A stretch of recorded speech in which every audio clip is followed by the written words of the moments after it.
Mais pour moi, pour ma part, c'était pas facile. On a grandi dans un foyer compliqué. Pour moi, à 10 ans, on a passé par un problème, avec le respect je à tout le monde. Ma mère nous a quittés. Elle est partie avec un autre, et mon père était serviteur, lui. Et moi, en grandissant comme ça, ça ne m'intéressait pas les choses de Dieu. Parce que je disais dans mon cœur, je disais, si le Seigneur il serait réellement vivant, toutes ces choses ne seraient pas passées. Et pour moi, c'était comme ça a duré comme ça des années. Et en grandissant, j'ai grandi et les choses de Dieu, ça ne m'intéressait pas du tout. Il n'y avait personne qui pouvait me parler du Seigneur. J'avais trop de haine dans mon cœur, parce que je voyais mon père souffrir. Et je disais, Seigneur, c'est pas possible. Pour moi, il n'y a pas de Dieu, c'est pas vrai. Et en grandissant comme ça, malgré que je grandissais et les choses de Dieu, ça ne m'intéressait pas, j'ai toujours écouté les cantiques. Ça m'intéressait toujours, les cantiques, ça m'intéressait, parce que j'aimais les cantiques.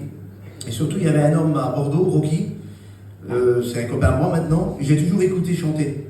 Et cet homme-là, quand il chantait, ça me plaisait. Donc, le Seigneur sait faire les choses.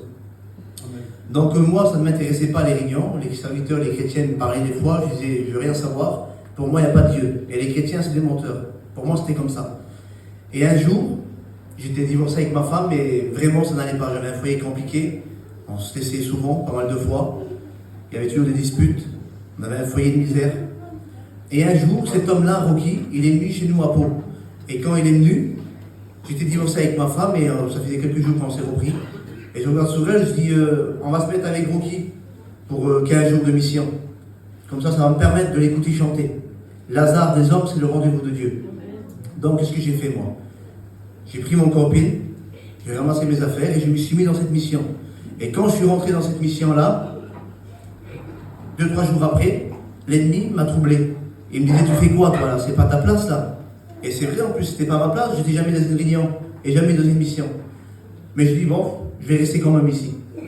Et le serviteur Rocky, il est venu, il m'a parlé. Il m'a dit, t'es bien là, t'es à ta place, reste là.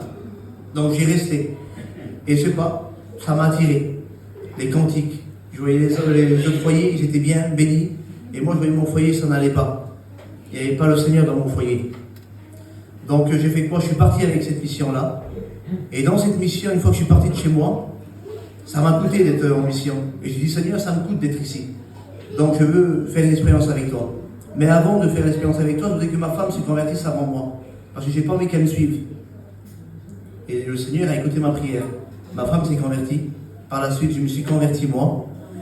Et maintenant, j'ai un foyer chrétien. On s'est baptisé il y a bientôt 2 ans. Et j'essaie de faire le maximum pour le Seigneur. Parce que Jésus est vraiment le patron du monde. Et j'aime parler de Jésus. Parce qu'il a changé ma vie. Moi qui étais dans les ténèbres, maintenant je suis un chrétien, un enfant de Dieu. Je chante pour le Seigneur. Je témoigne pour le Seigneur. Et le Seigneur a changé complètement ma vie. Que le Seigneur vous bénisse.